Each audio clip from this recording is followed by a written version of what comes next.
Buenas noches. Bueno, esta es la penúltima conferencia de un ciclo que ya tiene su tradición en esta casa, que es el titulado genéricamente sobre lo público. Este año lo hemos dedicado a las ideologías y en general los sustratos de creencias, convicciones, comportamientos, etcétera, que unen o desunen a la sociedad de la Unión Europea.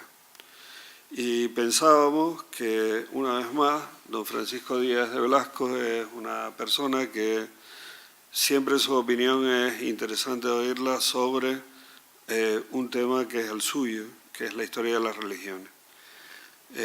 Don Francisco es catedrático de Historia Antigua de la Universidad de La Laguna desde hace muchos años y es de esas casualidades, no casualidades, que se producen en las universidades, en los centros de investigación, habitualmente. Y es que de repente alguna persona se encariña con la Universidad de La Laguna, en este caso, y proyecta aquí su vida académica desde hace tiempo para beneficio sobre todo de nuestra institución.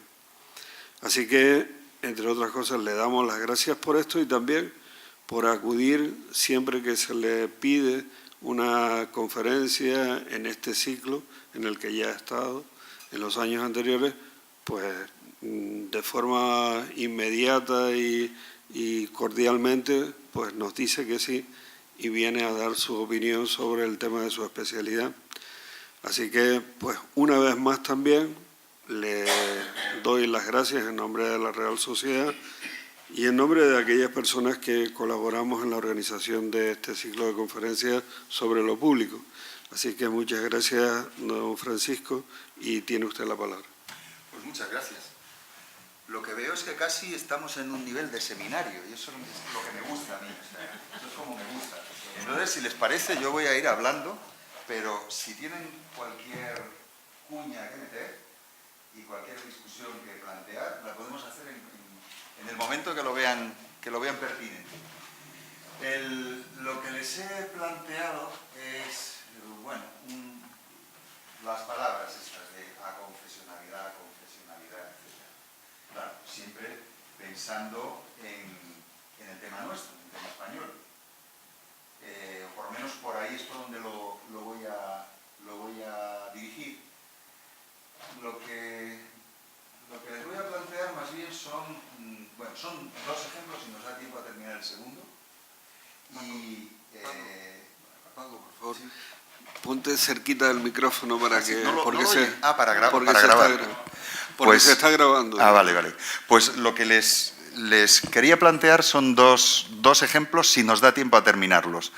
Pero los ejemplos nos sirven para pensar este enredo de palabras, que si confesionalidad, que si aconfesionalidad, que si otras que se utilizan, unos y otros utilizan, laicidad, laicismo, no sé qué. Al final es un enredo de palabras. Entonces, a lo mejor el caso particular nos puede permitir pensar lo que hay detrás, lo que sería construir algo que parte de un modelo confesional hacia otro modelo, que ya le llamen como quieran, ¿no? A confesional, no confesional, laico, etc. Desde una crítica, ¿no? que algunos dicen y algunos evidencian. Y ahora vamos a ver si la ven ustedes y ven el camino que propongo.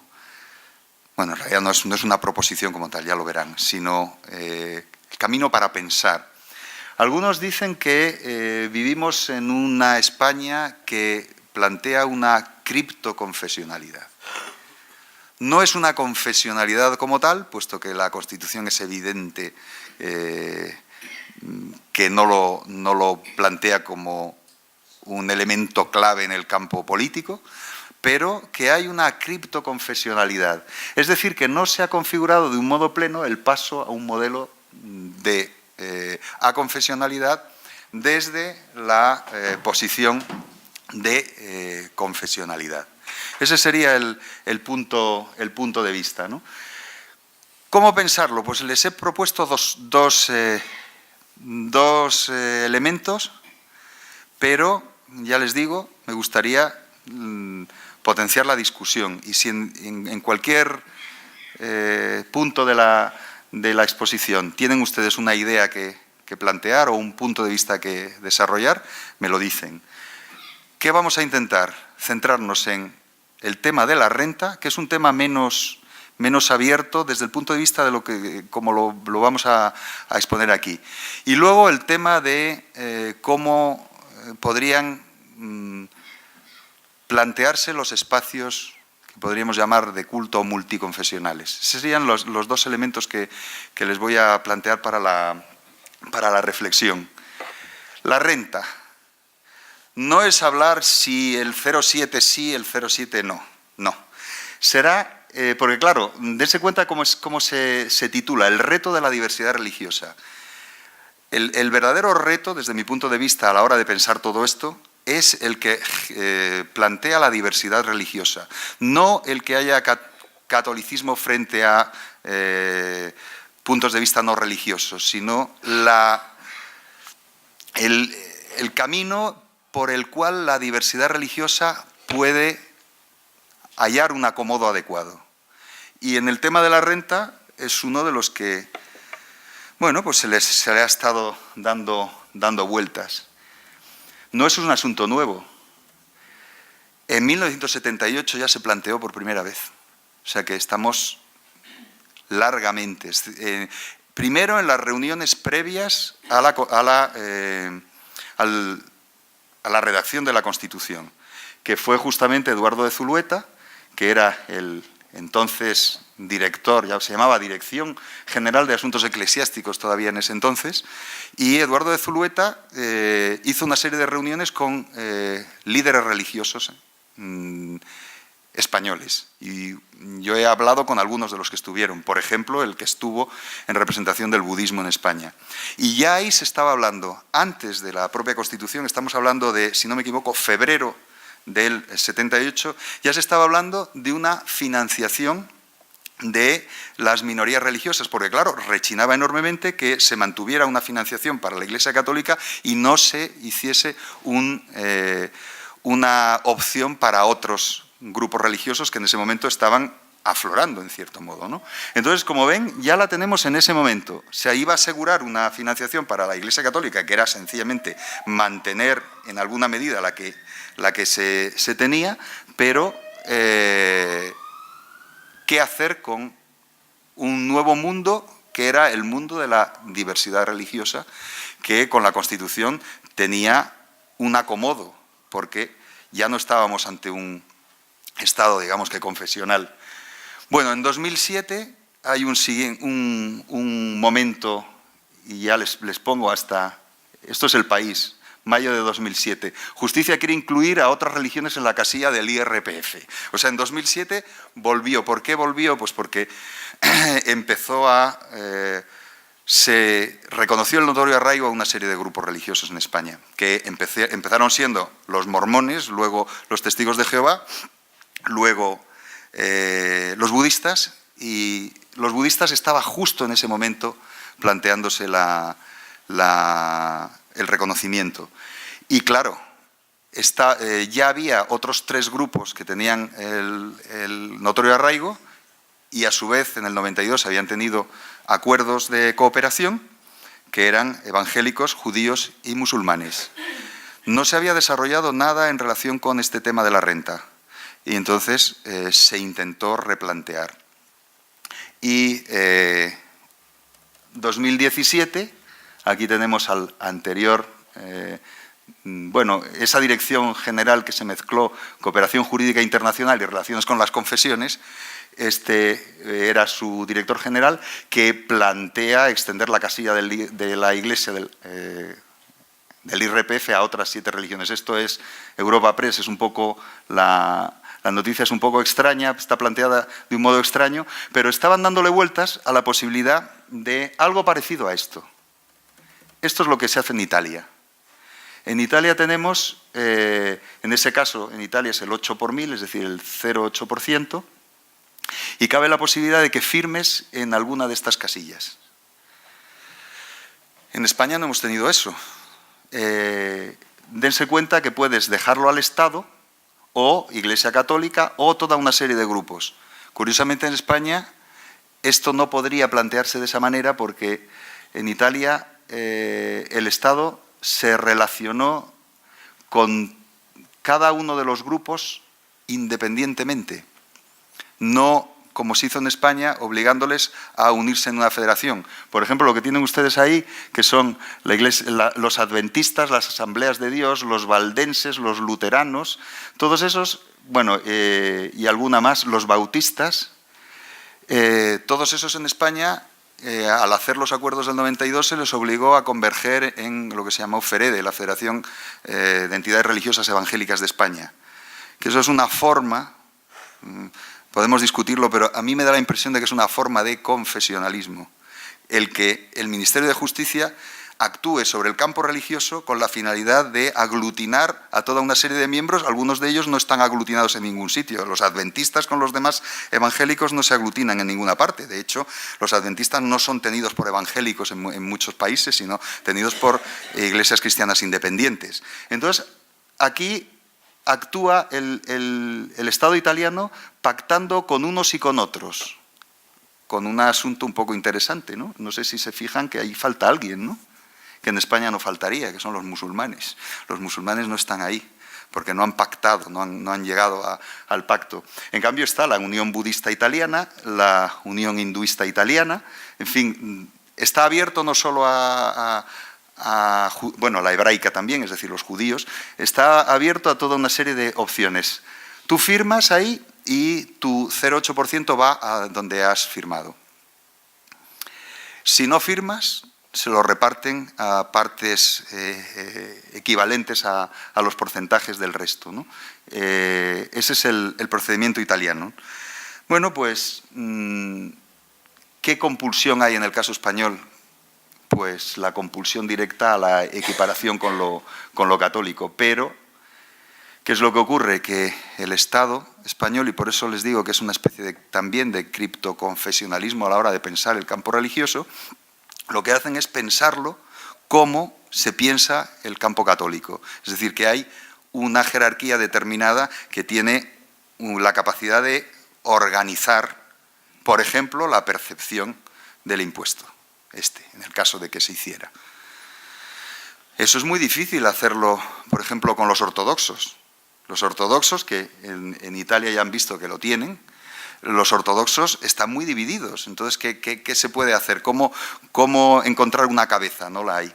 No la hay, o sería complicado encontrarla, aunque es curioso, ¿no? Que uno de los que más han peleado porque se haga el sistema en España, justamente ha sido el arzobispo ortodoxo de Madrid, porque cuando estaba en Italia, porque él estuvo antes en Italia, fue el que pactó con el Estado italiano el que apareciese ahí la casilla. Entonces decía, vamos a ver, pero en Italia, nosotros hicimos unas entrevistas, pero ¿cómo puede ser que en Italia, donde está el Papa y tal y cual, no ha habido ningún problema y aquí en España los problemas son infinitos? Pues, ¿por qué? Pues quizá porque la propia estructura no es la misma. En España es una mezcla entre criptoconfesionalismo y regalismo.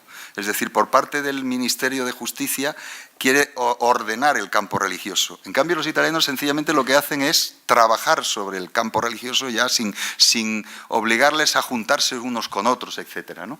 Entonces, bueno, pues claro, ¿cuál es el problema? Que si tú organizas el campo religioso y dices quiénes son los interlocutores, por ejemplo, la Comisión Islámica de España, que es la que más guerra ha dado, si tú dices quiénes son los interlocutores, ¿hasta qué punto son representativos esos grupos reconocidos por el Estado a la hora de gestionar algo muy importante, que es el dinero que pueda estar de ahí surgiendo de todo este asunto? Porque sería un privilegio con lo que estamos funcionando, ¿no? Entonces, ¿quiénes podrían ser? ¿Quiénes podrían estar detrás de esto? Esto que a lo mejor lo encontramos, bueno, yo tengo dudas de que lo vayamos a encontrar en la declaración de la renta en los años futuros, pero estuvo a punto de estar en la renta del año anterior, si no fuera porque el Ministerio de Hacienda dijo que no. no estaba dispuesto a gestionar el lío que podía ser este tipo de asuntos. Pero el Ministerio de Justicia estaba perfectamente, ya lo hemos visto antes, estaba perfectamente de acuerdo en organizarlo y además organizarlo no como esto que les pongo aquí, que fuesen 3, sino que hubiese 7 casillas, que es lo que estaba planteando. Lo más cómodo ahora mismo en España sería poner estos quiénes, es decir, las casillas además del Estado, bueno, eso habría que verlo. Iglesia Católica sería poner a musulmanes, judíos y evangélicos. Pero ¿hasta qué punto?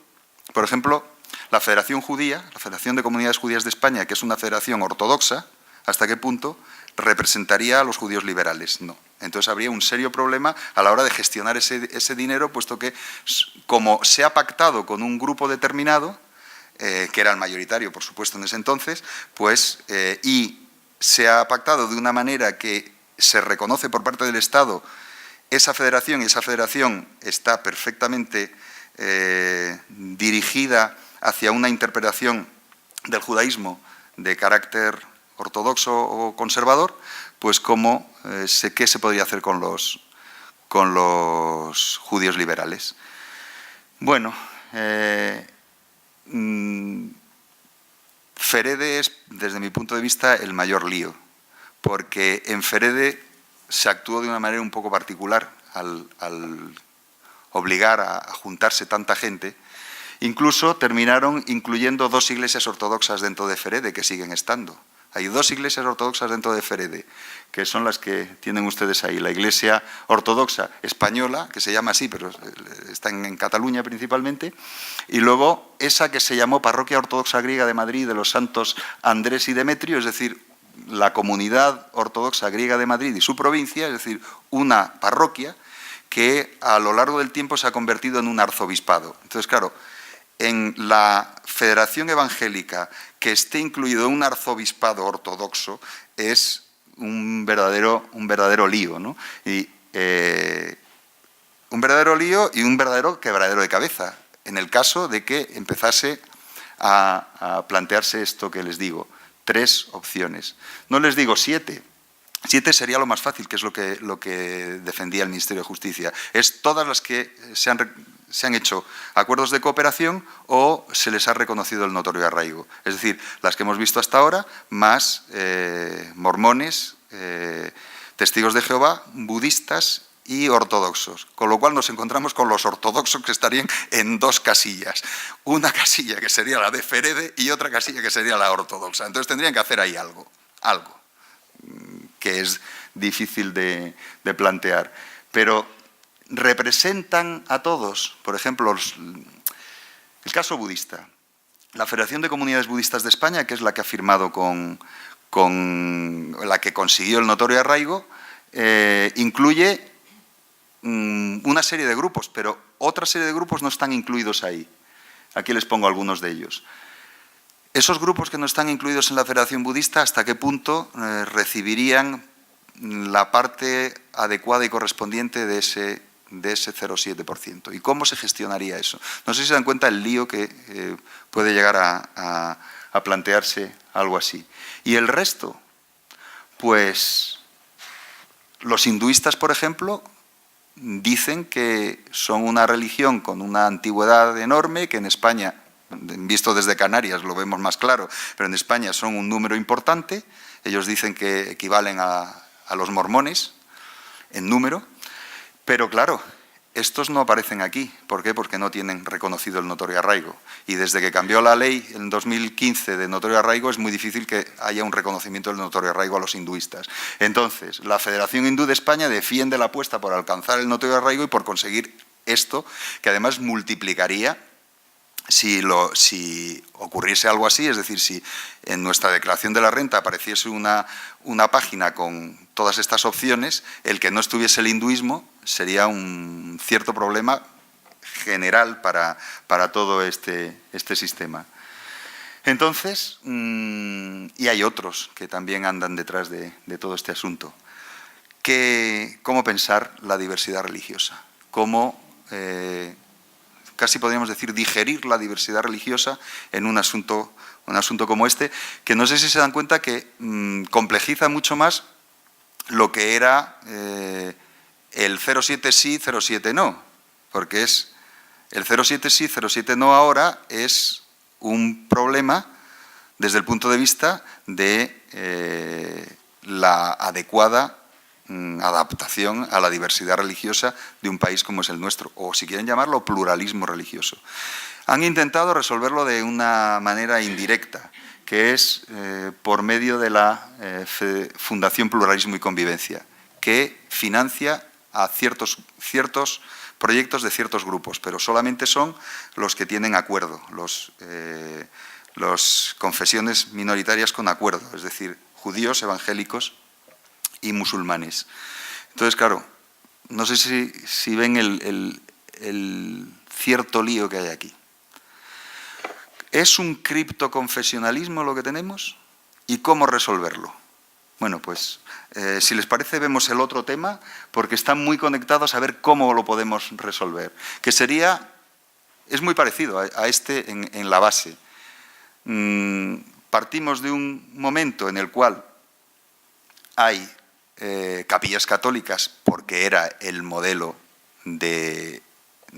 habitual en los hospitales, en las universidades, en todas partes, en los cuarteles, etcétera, había capillas católicas. Y se pasa con la Constitución a un nuevo sistema que ya no es un sistema de confesionalismo católico y, por tanto, teóricamente, la diversidad religiosa debería de tener un acomodo adecuado.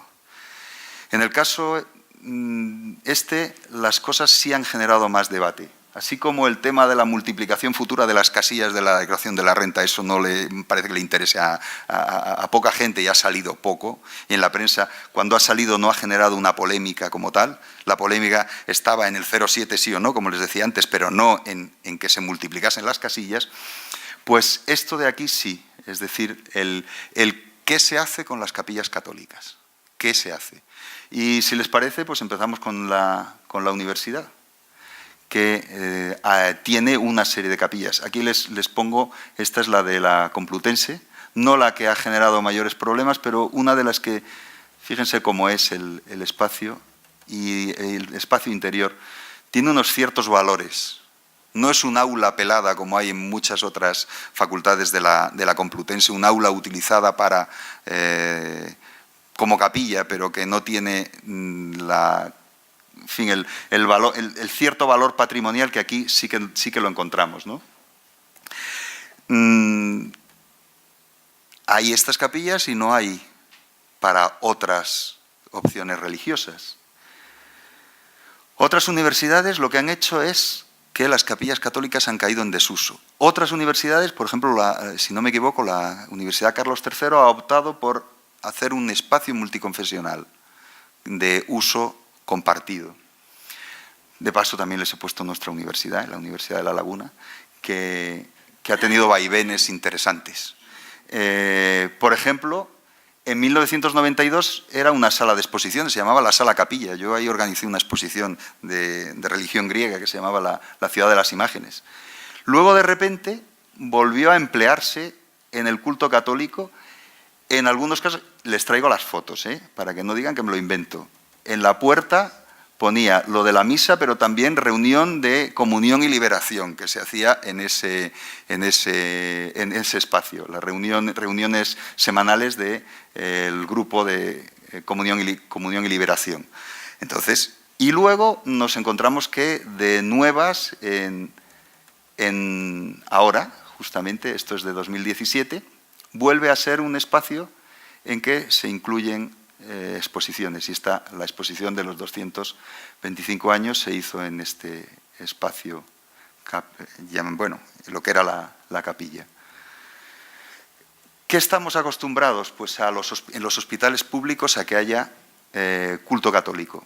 Aquí les escojo un ejemplo, que es en un hospital de estos con una cierta historia, que es en Granada, el Hospital de Baza, solamente hay culto católico, un único espacio religioso, la Capilla Católica, pero lo que nos encontramos es que se están empezando a hacer hospitales en los cuales no hay ningún espacio de este tipo. Un espacio Por ejemplo, hay que tener en cuenta, bueno, no se producen porque es un hospital de alta resolución. Está en un pueblo muy cerca del otro, ¿no?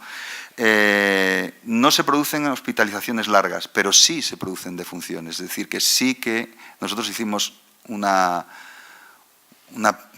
pequeñas encuestas y la gente decía, es que necesitamos un sitio donde recogernos, porque el entorno hospitalario es un entorno en el cual hay sufrimiento, etcétera, y hay momentos en los cuales necesitas recogerte. Y aquí no había ese espacio.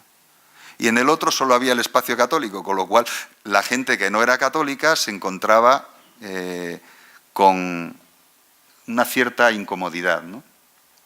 Bueno, frente a esta situación, que sería una especie de criptoconfesionalidad, es decir, mantener lo que venía sin dar el paso de intentar resolver el asunto, más que, como hemos visto, anulando completamente las salas y dejando los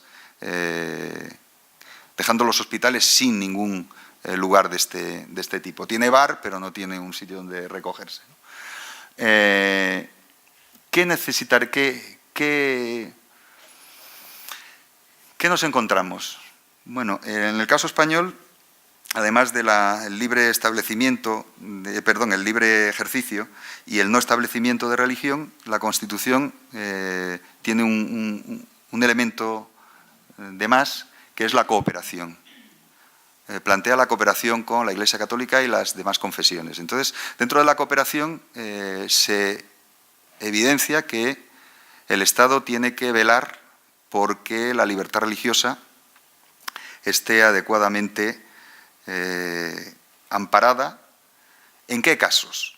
Evidentemente, en una universidad está perfectamente amparada porque las universidades están rodeadas de lugares de culto. Si alguien es evangélico, pues va a la iglesia evangélica, si es testigo de Jehová, va al Salón del Reino que tenga más cerca, porque su libertad de movimiento no está en entredicho.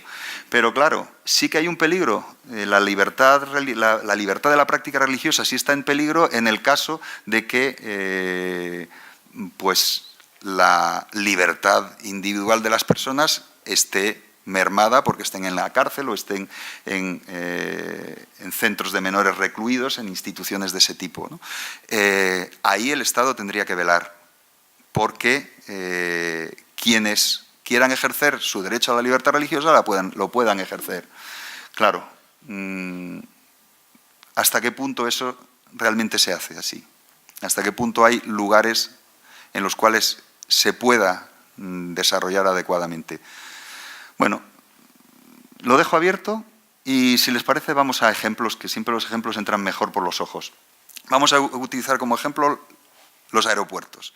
¿Por qué nos sirve el aeropuerto? Pues porque el Estado no está al 100% directamente implicado, es decir, que no tiene una política determinada y cabe la posibilidad de soluciones distintas. Entonces, les doy 3 soluciones, que además son de los 3 aeropuertos más grandes. Madrid, además, tiene tres lugares de este tipo, ¿no? En la T4 es muy interesante porque es la adaptación al nuevo sistema. La han hecho, no hereda un aeropuerto del pasado, sino que es un aeropuerto ya de la España democrática. Y entonces, ¿qué es lo que hace? Pues 3 espacios.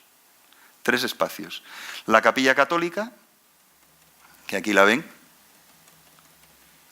La mezquita, que la ven aquí, con, bueno, pues la dirección a la Meca y para lavarse los pies y las manos y presentarse a la oración adecuadamente realizada la limpieza.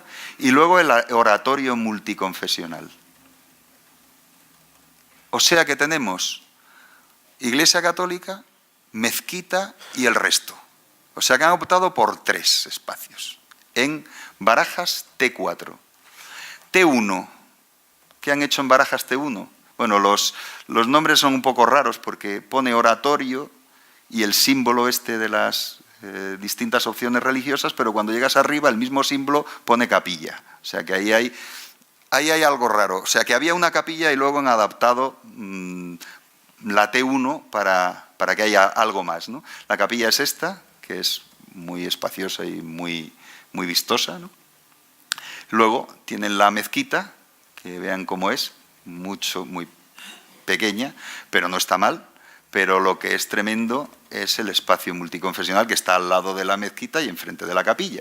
El espacio multiconfesional era el cuarto de los trastos de la señora de la limpieza, directamente, que lo han arreglado un poco, le han puesto 4 sillas ahí, o tres filas de sillas y un atril. Lo interesante es que tanto la T4 como la T1 es vuelos internacionales y vuelos... Bueno, la T4 es vuelos internacionales y nacionales y la T1 es vuelos internacionales. Y ahí hay esta opción de 3. Pero en la T2, vuelos nacionales, solo hay un espacio, que es la capilla. O sea que en la T2 nada más que capilla. Aquí ven cómo es, también es una capilla espaciosa, curiosamente dedicada a la Virgen de Loreto y con, vean cómo aparece la Virgen de Loreto, el Cristo en medio y al otro lado San José María, protege nuestro viaje. Primer pasajero de este aeropuerto que dice canonizado, ¿no es eso? Entonces ahí lo tenemos. Bueno, esto es Madrid, Barajas, Málaga. En Málaga han optado por 2 espacios. ¿Cuáles podrán ser? Pues aquí los ven. El llamado capilla, bueno, capilla oratorio. Vean cómo está. Este es el primer espacio y al fondo es el segundo espacio, es decir, que están contiguos. Y tenemos esta capelle, oratorio, y vean cómo es, una capilla católica. Y también capelle, pero oratorio multiconfesional. Y dentro nos encontramos este espacio vacío parecido al multiconfesional. Es decir, que en Málaga lo que han hecho es que no han puesto la mezquita. Han dejado solamente 2 espacios. ¿Qué han hecho en Barcelona? Un solo espacio. ¿Cuál? El multiconfesional. Es decir, que no hay capilla católica en Barcelona. Es decir, que depende del aeropuerto que opten por un camino o por otro camino. Solamente hay esto que llaman el oratorio, que vean cómo es, sin ninguna simbología específica, siempre vacío. Eso es interesante también de ver. Este está siempre vacío, nadie lo usa.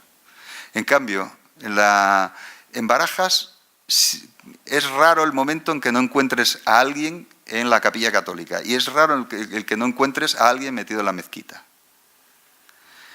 Entonces, en Barcelona, ¿qué suele ocurrir? Pues que la gente, si tiene que hacer la oración, pues directamente pone una alfombrita y se pone a hacerla en medio de las zonas de embarque. Entonces aquí encontramos no sé si lo ven, un cierto problema, ¿no? Que no se sabe qué escoger. Desde luego el modelo catalán es el menos confesional, el menos criptoconfesional. El modelo de Barajas es curioso porque incluye también la mezquita por razones probablemente de su uso, que tiene un gran uso. Pero el modelo de Barajas es interesante porque pone la mezquita y el espacio multiconfesional cuando estima que haya extranjeros, pero cuando hay solo nacionales, entonces volvemos otra vez a un modelo que podríamos llamar nacional católico. Es decir, que si tú vas a la T2, tienes que ser católico si necesitas consuelo espiritual o meterte a rezar un rato. Tienes que ser católico. Las otras opciones son como para extranjeros, que es una forma un poco particular de plantearlo. Entonces, ¿qué podemos hacer? Pues estos 2 ejemplos lo que nos evidencian es una tirantez, y en esto ya pues salto más allá de solo el caso español, una tirantez entre en los contextos de lo global que necesariamente son plurales y que necesariamente son multirreligiosos y que en principio no debería de haber privilegios o los privilegios no deberían de ser evidentes o tendrían que estar muy justificados. Y la mirada más contextual de lo local que lleva a eso, a la memoria de las religiones nacionales, que puede tender a singularizar, a privilegiar unos respecto de otros. Y justamente es lo que hemos estado viendo. ¿Qué hacen en Francia? No hay espacios, no se les ocurre poner un espacio de este tipo, multiconfesional. No se les ocurre tampoco poner un 0,7% para las religiones. Es decir, que ahí sí que todas estas opciones que estamos viendo como criptoconfesionalismo, pues evidentemente no se plantean. Pero en Italia ya han visto que sí. Y en Italia es muy común el que haya también espacios de estos multiconfesionales. O en Alemania. En Alemania es muy común los espacios multiconfesionales, los llaman salas del silencio. No están, pero en Alemania lo entendemos, porque ¿cómo te pones de acuerdo? ¿Qué tipo de iglesia tendrías que poner si pones una iglesia? Entonces lo que hacen es una sala llamada del silencio sin simbología, algo parecido a lo que hemos visto en el caso de Barcelona. Esas son las opciones que tenemos, ¿no? Entonces, bueno, pues la pregunta que les dejo, ¿no? ¿Qué sería lo que tenemos en el caso español? ¿Sería lo que parece que mucha gente dice criptoconfesionalidad, o lo que estaríamos es ante un proceso de adaptación a la diversidad religiosa, o lo que podríamos llamar multirreligiosidad, que necesariamente está en vías de construcción en un contexto que tiende a ser aconfesional, porque el contexto tiende a ser aconfesional. Y entonces está en vías de construcción el camino, un proceso de adaptación. Yo creo que va por ahí. En el caso de los británicos que han hecho, pues han pasado de tener una red de capellanías por todas partes, que eran capellanías anglicanas, a transformarlo en centros multiconfesionales, pero gestionados por el capellán, porque está allí el capellán. Y el capellán, ¿qué es lo que ha tenido que hacer? Que a mí me parece curioso e interesante, aprender de la diversidad religiosa y aprender de las distintas religiones que pueden tener la necesidad de utilizar esos espacios. O sea que ha habido una transformación de un modelo de religión, digamos que asumida como la local, a una asunción de la diversidad religiosa por medio de que los propios de la religión que era, entre comillas, más o menos oficial, se conviertan en los que vehiculan ese cambio hacia la multirreligiosidad. Entonces, como ven, una enorme diversidad de opciones y el caso español, ¿por dónde andaría? Pues después de contarles todo esto, creo que más que directamente eso que vemos, confesionalidad, lo que es un proceso complejo de adaptación, porque los números impactan. Es decir, el catolicismo tiene una fuerza numérica que determina el uso de esos espacios y el uso de ese tipo de recursos en el caso de que fuera el 0,7 de la renta. Y no sé lo que piensan ustedes. Aquí les dejo la pregunta y me gustaría ver por dónde se posicionan y qué piensan, cómo se resuelve esto.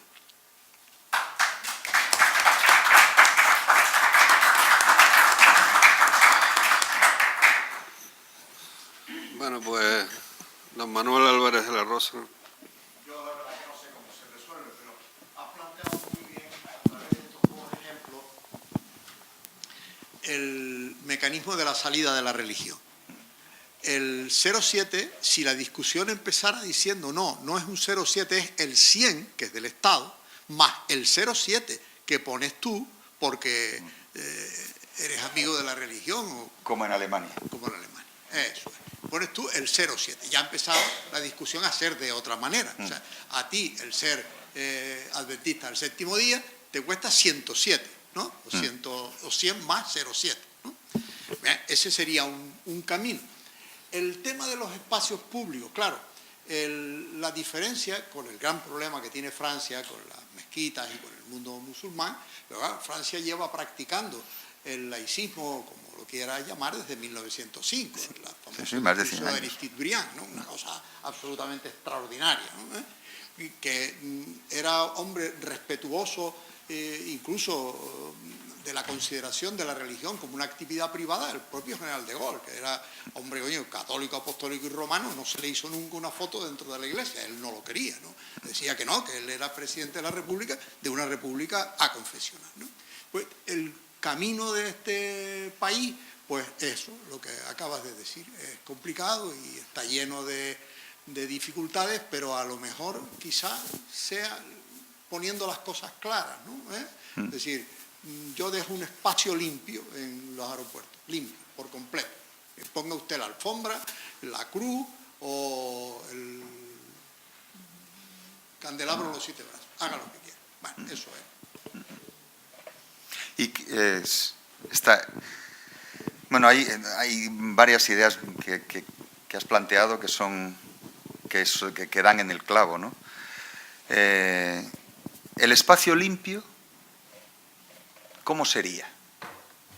Porque, ¿qué hacemos con los espacios patrimoniales? Lugares que tienen... Claro, estamos pensando en aeropuertos, pero en otros lugares... No, con la Catedral de Burgos no, con espacios patrimoniales. Por ejemplo, el de la Complutense, que hemos visto, que es un espacio que tiene un cierto raigambre. De acuerdo que es de la... cuando se rehizo la Complutense después de la Guerra Civil, pero tiene ya un pozo, tiene ya una cierta... Por eso la he puesto característica patrimonial. Y los hay en hospitales de estos... Ya. Ya.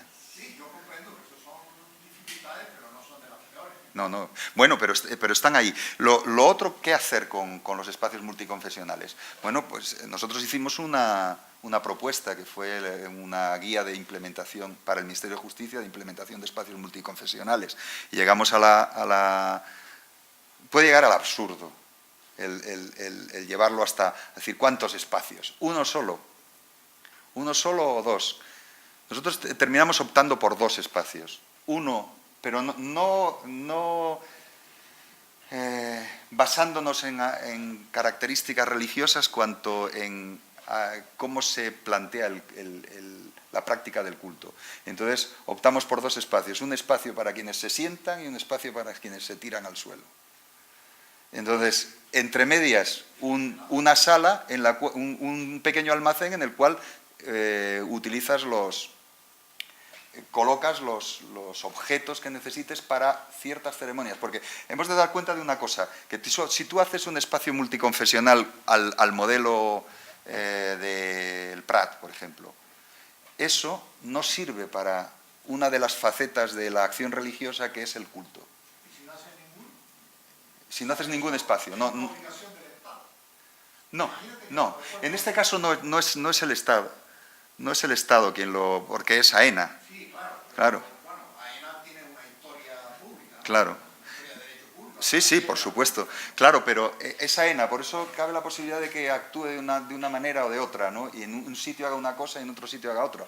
En otros sitios lo tenga pero no lo abra, que es lo que suele ocurrir. Por ejemplo, en el sur, intenten ustedes buscarlo en el sur, está pero no lo abren nunca, cero. Nadie lo usa. Y está ahí metido en un rincón y nadie lo encuentra. Esa es otra opción. Pero claro, el problema es ¿para qué sirve? Para que los viajeros, si necesitan cumplir un precepto, puede ser el precepto dominical, lo puedan cumplir, que es para lo que estaba pensado la T1, con la Virgen de Guadalupe como patrona, entonces estaba pensado para los que vienen de América y cumplen Claro, pero los musulmanes, por eso yo creo que en Barajas les pusieron el otro espacio, es que rezan 5 veces al día.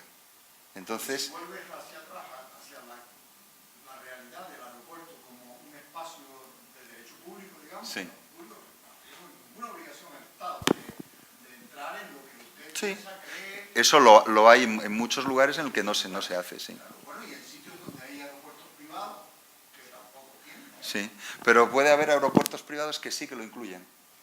Claro. Por ejemplo, otro tema que podríamos haber tratado es lo de la muerte. ¿Cómo gestionar la muerte? Entonces, ¿qué haces con el muerto? ¿Dónde lo colocas? Si son privados no hay problema.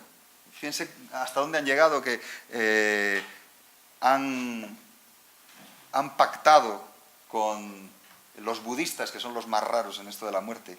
Han conseguido 49 días sin enterrar al muerto o sin quemarlo, 49 días. Lo tienen firmado desde hace 2 años. Lo han firmado con Parcesa, que es una empresa funeraria que a su vez da el servicio por toda España, curiosamente menos en Madrid, que es donde está Parcesa, pero por una serie de... Entonces, claro, ¿qué aplican? Aplican el ritual máximo, que es el ritual tibetano de los 49 días. Porque es privado, pero eso público lo puede asumir, claro. Ahí está, eso sería uno de los caminos, es que el que quiera lo pague, sí, claro. Eso es como funciona. A mí me parece, desde luego ahí está escrito que es un proceso de adaptación del país de católicos 100%, que se va adaptando y que va cambiando, a lo mejor con demasiada lentitud, pero que habrá que tomar la postura cuál debe ser. Yo como primero día, en la mayoría de los hospitales americanos hay un oratorio y nada más. Hombre, si el hospital es Mont Sinaí, hay una cosa para los judíos, Hombre, claro, porque es de ellos. claro. Pero si son hospitales públicos, hay un oratorio. Y lo que no pueden ser los lugares públicos, yo no creo que deban estar preparados para que se realice un rito litúrgico de ninguna religión, sino un momento de reflexión. Y entonces puede ser un oratorio sencillamente donde la gente se retira para hacer una reflexión que no tiene que ser de ninguna simbología. Sino no se puede pretender que en los aeropuertos pues que haya un sitio donde haya misa de 8, 9 o 10 porque es domingo. Pues lo hay. Pues eso no me parece lógico, porque el señor que vuela pues o oye misa cuando llega al sitio o cuando va a salir, pero que en cada aeropuerto que vaya a tocar se vaya a encontrar una iglesia donde le digan misa, pues la verdad me parece pedir demasiado. Otra cosa, en un hospital, indudablemente el dolor, se va a morir la familia, tiene un sitio de reflexión, oratorio, alejado, Sí, pero un sitio para hacer liturgia, Sí, yo el creo mayor que no. problema son las cárceles. Pues sí. Ahí es donde está de verdad el problema, porque no le puedes negar ese derecho a que realice la liturgia. Eso, perdona, lo que ha dicho el Constitucional, el único derecho que se le limita al preso es la libertad, pero no tengo por qué yo, Estado, ponerle la facilidad para que monte el aparato litúrgico. Yo le limito la libertad, no puede salir a misa, pero ¿por qué el Estado tengo que facilitarme ese Sí, por el 16.3, segunda parte, cooperación. Sí, Y lo has firmado. hay que eliminar. Lo has firmado. Claro, pero entonces, claro. Pero ahí es donde quería que llegáramos. Ahí es donde quería que llegáramos suavemente. ¿Qué es lo que hay que hacer con el 16.3? Convertirlo en no establecimiento más cooperación o quitar la segunda parte del 16.3. La segunda parte fue un enredo entre Marcelino Oreja, demócrata cristiano, que logra que se firme el concordato con la Santa Sede antes que entre en vigor unos días después de entrar en vigor la Constitución, pero que estuvo intercambiado antes, ¿no? O sea, porque lo sabían que el concordato era anticonstitucional. Si nacía después de entrar en vigor. Más, si hubiera dado para firmar con el Tribunal Constitucional en marcha. Sí, claro. Pues ahí está. Pero claro, ¿cómo lo resolvemos ahora mismo? Así. Con el artículo de la Constitución del 31. Expulsando a los jesuitas también. ¿Y el control financiero cómo lo hacemos? Porque los dineros salen de la hacienda. ¿Y dónde van? Claro. ¿Dónde van? Porque todos los dineros no van para las obras divinas. Bueno, lo mejor es ver el modelo italiano. Y como lo que estamos viendo es la gestión de cómo se hace la diversidad, en el modelo italiano ahí hay un problema. ¿quién firmó? Se llama la Sacra Archidiócesis de la Iglesia de Constantinopla en Italia y el exarcado del mar Mediterráneo, algo así. Esos son los de la Iglesia de Constantinopla. Pero los de la Iglesia de Constantinopla no son los rumanos ni lo demás. Ellos piensan que pueden representarlos, pero los otros no lo tienen tan claro que los representan. Entonces, en ese caso, ¿qué es lo que se hace? Que yo creo que la pregunta va por ahí. ¿Se lo queda todo la Iglesia de Constantinopla, que es la que le han firmado? No, porque lo que hace la persona que quiere que se lo den a los rumanos es mandar una carta en que dice: yo mi parte la mando a los rumanos. Y entonces al Patriarcado de Rumanía. Entonces se extrae ese dinero y se le da al Patriarcado de Rumanía. Eso es un procedimiento que genera gastos de funcionamiento. Claro, detrás de todo está el problema de por qué el Estado es el intermediario de esa recaudación. Los evangélicos desde el principio, desde la reunión esta del año 78, dijeron que ellos no querían que se hiciese ese sistema, pero en cambio ahora sí que lo quieren.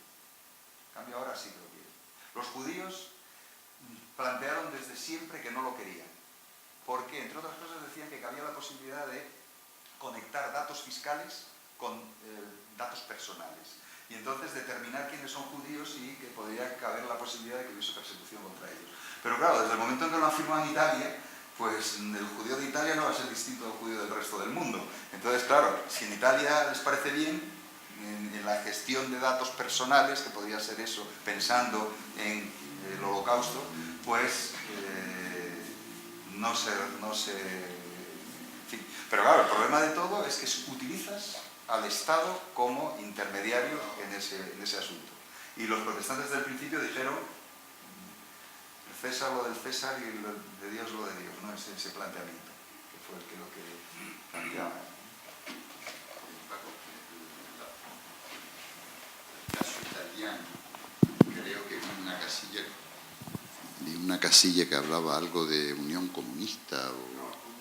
No. Era comunitario, por eso no lo leí No, bien. no es político. No, pero ninguna. es que vi, bueno, no, lo vi, pero no es.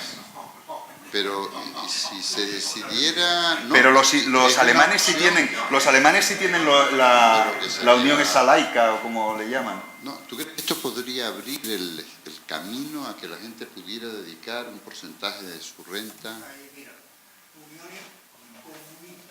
Comunitaria, claro. O sea, son los No, dice eso, comunitaria, ¿no? Bueno, pero sería también un porcentaje dedicado a organizaciones de tipo político, social. Pero siempre sobre el 100. Claro, no hemos hablado de eso. No, quiere decir que esto abre un claro, espacio. A mí me interesaba mucho ver cómo lo iban a resolver. Porque en España hay dos opciones. La otra son los fines sociales.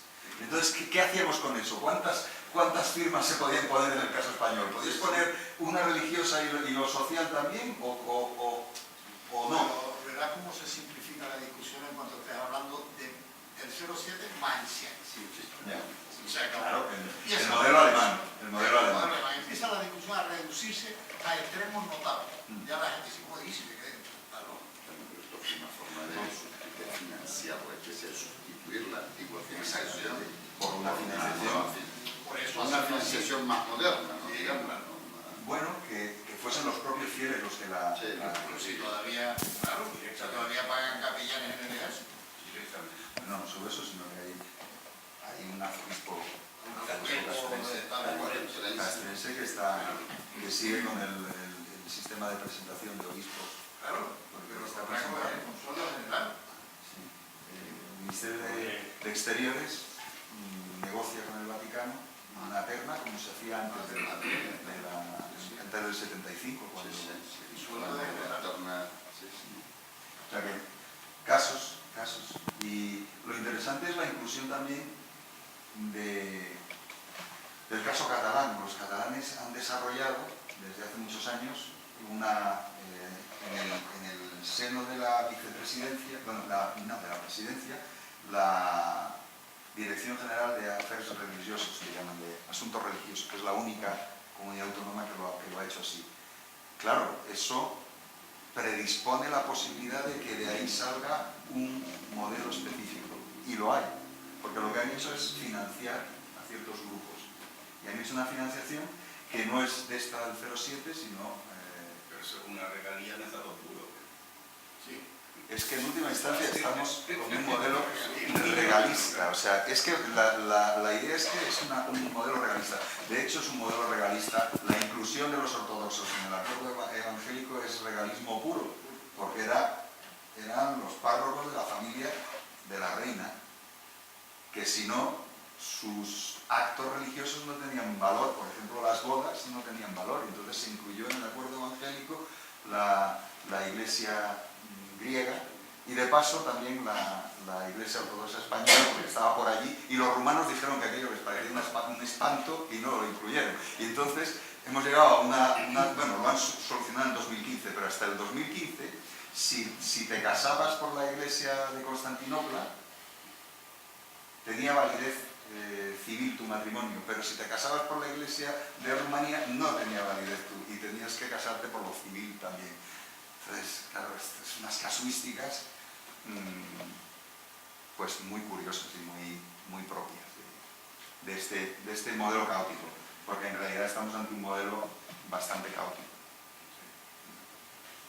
Pero claro, ¿quién toma la decisión de hacer otro modelo que requeriría, como tú has planteado, cambiar la Constitución, o requeriría cambiar la Ley de Libertad Religiosa del 80, que no se ponen de acuerdo porque estuvieron a punto de sacar otra, que era libertad de conciencia y de religión, o sea, la inclusión también de ese elemento que es la libertad de conciencia, que sería una de las formas de desconfesionalizar este asunto, ¿no? Me gustaría, Francisco, conocer tu opinión. Perdón. Me separo un poquito del tema en una duda que se me ha planteado con un término del verbo que has utilizado al referirte al caso de la laguna. Dijiste, pusiste la exposición, me parece que era la de los 125 años, y dijiste, está en el sitio donde era la capilla. ¿Dónde es la capilla? Porque entiendo que en mi época de rectora firmé un convenio con el obispado, que me dirá el rector, no sé si se habrá derogado el convenio, pero en ese convenio se decía que siendo capilla, manteniéndose como capilla, podía utilizarse con otros fines. Era multidisciplinar, más que multidisciplinar, multiusos. Por eso me sorprendió el término que era, no es, que es Bueno, capilla pues, de uso de multiuso. De multiuso. No sé si el rector me puede corregir. De acuerdo. Entonces, el término es lo que me confundió. Lo que el actual rector empleó el término todavía. Por eso he preguntado si estaba derogado el convenio. No, o sea, el edificio del rectorado todavía. Es rector. Todo es siempre, todo.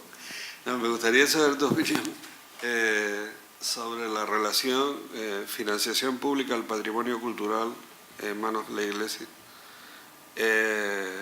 y los conflictos que existen en términos fiscales y demás, ¿no? En el caso de España y en el caso de Europa, pues en el caso de España estaba muy concentrado en el caso de la Iglesia Católica, pero en otros países hay otras orientaciones, ¿no? Me gustaría saber tu opinión sobre esto, ¿no? Pues es un asunto espinoso. Estamos hablando, por ejemplo, de la mezquita Catedral de Córdoba, por ejemplo, que es un tema que hemos trabajado un poco, ¿no? ¿Qué hacer cómo pensarlo eso? Yo me suelo escapar de ese asunto diciendo que finalmente no son espacios de culto durante muy poco tiempo.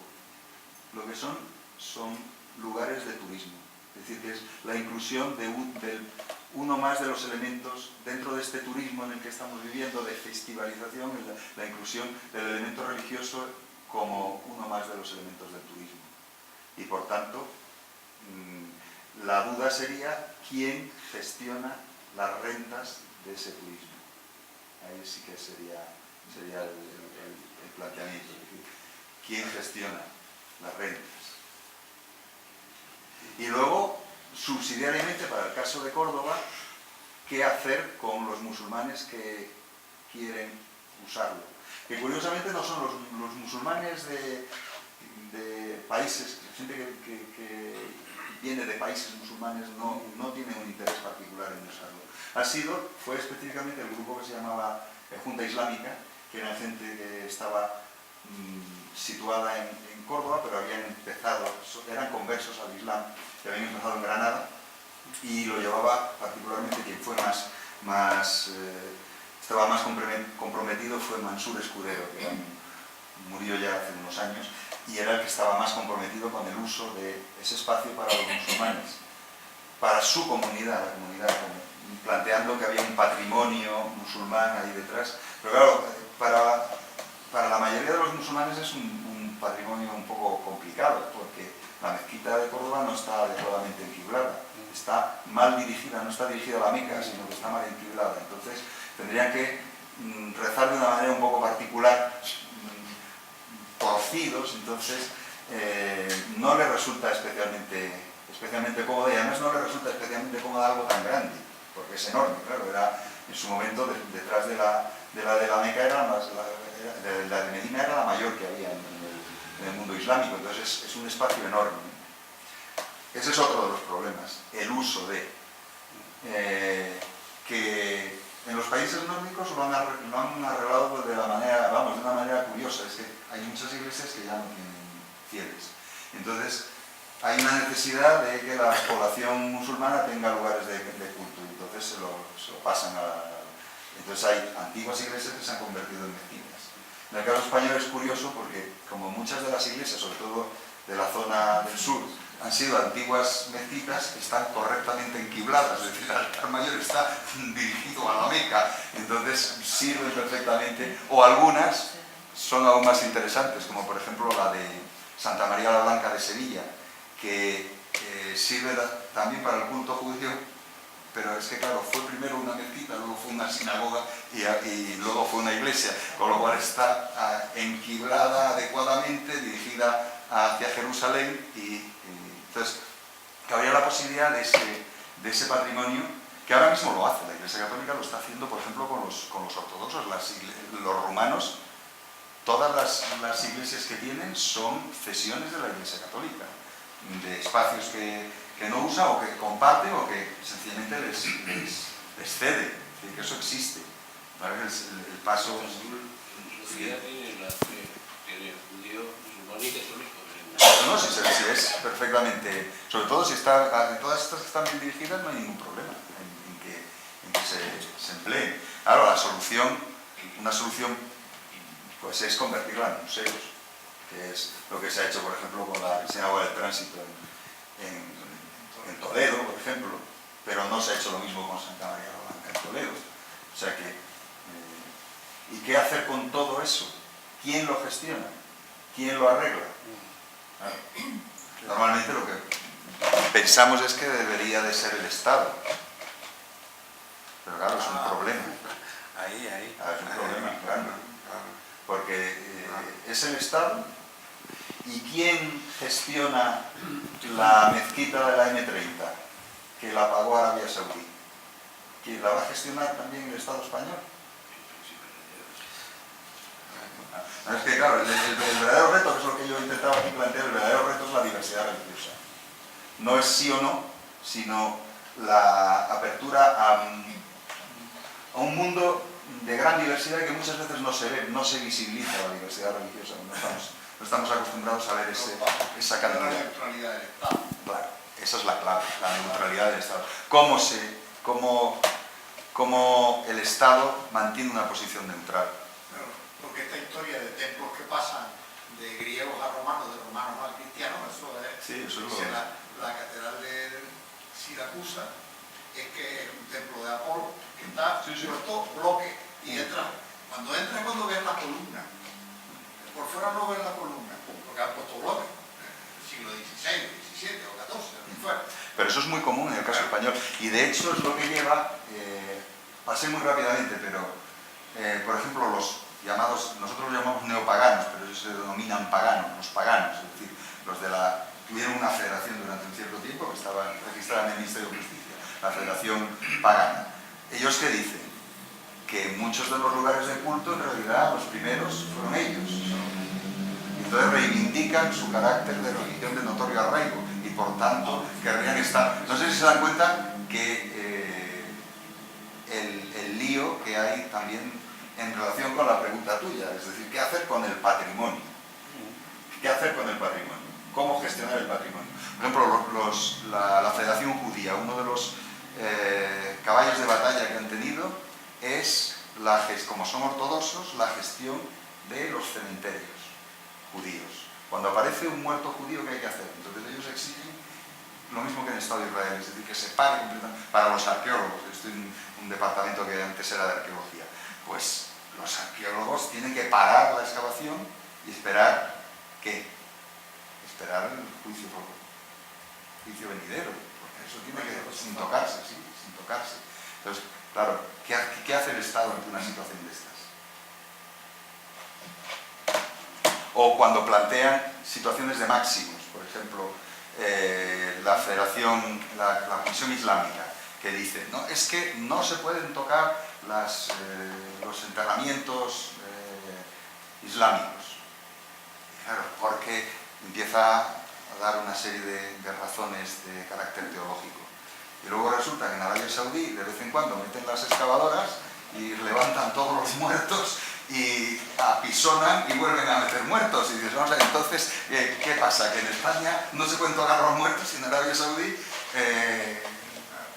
Entonces, a veces, si el Estado tiene una posición de un tipo para unos, entonces todos quieren, y es lo que planteaba ahí, todos quieren lo mismo que la Iglesia Católica, pero el funcionamiento es completamente diferente y los valores patrimoniales son completamente diferentes. Y cada vez hay un mayor número de patrimonio, patrimonio artístico, si quieren llamar, de las religiones humanitarias. He trabajado un poco con el budista y ahí ahora mismo hay monasterios que son como si fueras a Bután, te lo encuentras ahí con toda la decoración, todo es como estar en Bután. O en Málaga, en Benalmádena hay un estupa que es el mayor fuera de Asia, tiene 33 metros de alto, o sea, un monumento enorme budista. Es un nuevo patrimonio. Claro, ¿qué hacemos con él? ¿Le aplicamos lo mismo? ¿Qué hacemos? También es un lugar de turismo, pero los budistas hacen mucho turismo religioso. O sea que todo se concatena. Entonces, el Estado, tú lo has planteado bien, me da la impresión de que la posición clave es la neutralidad, pero por otra parte, tiene que abrirse a la multiplicidad de características. De su propio país, claro. Y reconocer la tradición también, lo que proviene de... Entonces, claro, son muchos factores. Entonces, finalmente hay que ir caso a caso. Entonces, por eso decía yo lo de la mezquita de Córdoba. ¿Qué hacer con la mezquita? O mezquita catedral. Cambiar todos los carteles como pidieron para que pusiera Catedral de Córdoba y no pusiera mezquita.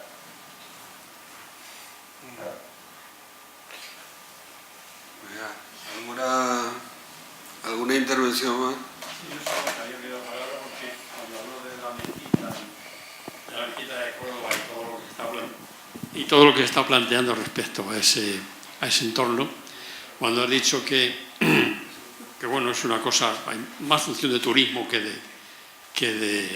de culto, y que gestiona, o sea, esas rentas que produce, quién las gestiona y cómo se mantiene el patrimonio.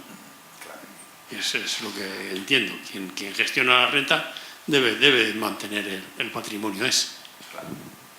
Que en este caso es el obispado. Claro. Pero, ¿qué hacer? Porque, claro, el ayuntamiento quiere esas rentas y quiere la gestión de ese patrimonio. Es un caso de estos a discutir. Porque no es una catedral recién construida. Claro. A discutir desde el momento en que se pueden querer las rentas, Sí. pero ya veremos lo siguiente. Claro. cómo se gestiona el patrimonio. Claro. Sí. Y luego, ¿quién está antes allí? Porque sí, antes había una iglesia, pero antes de la iglesia que había ahí, no estaba el templo del culto imperial. Entonces, claro, son estos lugares que tienen tanta historia que hay un momento en que, bueno, pues, la reivindicación de los orígenes, justamente lo interesante es la reivindicación de la diversidad que hay en todo ese mundo entremezclado, que en el caso español pues es particularmente interesante, que es lo que hace además que sea atractivo desde el punto de vista artístico. Y a veces incluso desde el punto de vista de la neutralidad del Estado, el Estado no le queda otro remedio. En Francia, Malraux limpió las catedrales. ¿Cuánto costó limpiar Notre Dame? Por fuera. Sí, sí. No, pero eso es que se va a París. Sí, sí, y en cierto modo es obligación. Claro. Y es una obligación del Estado. Claro. Y No, pero- antes que estaba cayéndose, ¿no? Y el dinero... Sí, pero en Estados Unidos no se meterían a hacer algo así. No, Claro. Pero No, pero- ahí está la jurisprudencia del Tribunal Supremo. Eso es extraordinario. Sí, sí, ¿no? sí. Y está muy claro la diferencia. cómo plantean el desarrollo de la primera enmienda, cómo lo Eso plantean, lo es, hacen. la primera enmienda. Recuerda, está bien para comentarla, una sentencia que había sido de los años 50 o 60, donde un ciudadano de Illinois, de un pueblo de Illinois, protesta porque están pidiendo dinero, la ordenanza, para un Belén de neón. Y esto llega al Supremo. Y el Supremo dice, no, bueno, esto no va contra la primera enmienda. ¿Por qué? Porque llevan 50 años poniendo el neón ese. Y entonces los vecinos de este pueblo miran aquí y dicen, ya llegó la Navidad. Y no les... Están de acuerdo, quiero decir, también tiene que templar gaitas el Supremo, que mira que ha sido claro y rotundo en esta materia. Sí, pero los propios yanquis juran el cargo ante la Biblia, y yo siempre he dicho que el presidente de los Estados Unidos puede ser de cualquier manifestación de raza o orientación, menos decir, yo soy ateo. Desde ese punto de vista, no hay ningún discurso que no termina, Dios bendiga América y tal. Pues y a mí también. Lo que pasa, ahí hay algunos problemas económicos que son relacionados con esto, ¿no? Y en el caso del patrimonio cultural, por un lado está lo que se llama en economía de la cultura, de economía del patrimonio, el efecto fachada. O sea, tú puedes no entrar nunca en la Catedral de la Laguna y no ser católico ni nada, ¿no? Me gustaría que esté limpita y bien pintada, claro. Pero forma parte de... Y que la iglesia de San Agustín no parezca Alemania en 1944. Segundo problema que yo me planteo, imagínate que yo soy obispo, que es mucho imaginar. Sí. Imagínate que... Y tengo este problema, ¿no? Yo tengo un patrimonio en la laguna y tengo un patrimonio que tengo que mantener, que me cuesta mi dinero, que no sé qué, que no sé cuánto y tal. Y por otro lado tengo una extensión de la ciudad, donde están los nuevos fieles, y no tengo dinero para atenderlo. Entonces, tengo mi financiación aquí y tengo los fieles allí. Y entonces, ¿cómo llego a mi mercado? Si son fieles, pídele. Vale. Si son fieles, pídele dinero. Sí, pero el espacio público, Para que llegue ahí. sí, pero bueno, el espacio público, o sea, cuando tú proyectas la expansión de la ciudad, No se oye bien.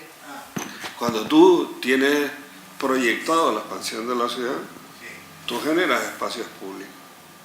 Espacios públicos y la convivencia de religiones está planteada dentro del orden de la cohesión social. Y ahí tienes un problema económico, ¿no? Un problema... Tú dices, bueno, que cada uno se las entienda, ¿vale? El plan de ordenación urbana puede decir parcela colegio, parcela actividades varias, la religiosa, la de la ONG o la de una federación de ajedrez, ¿qué se diferencia?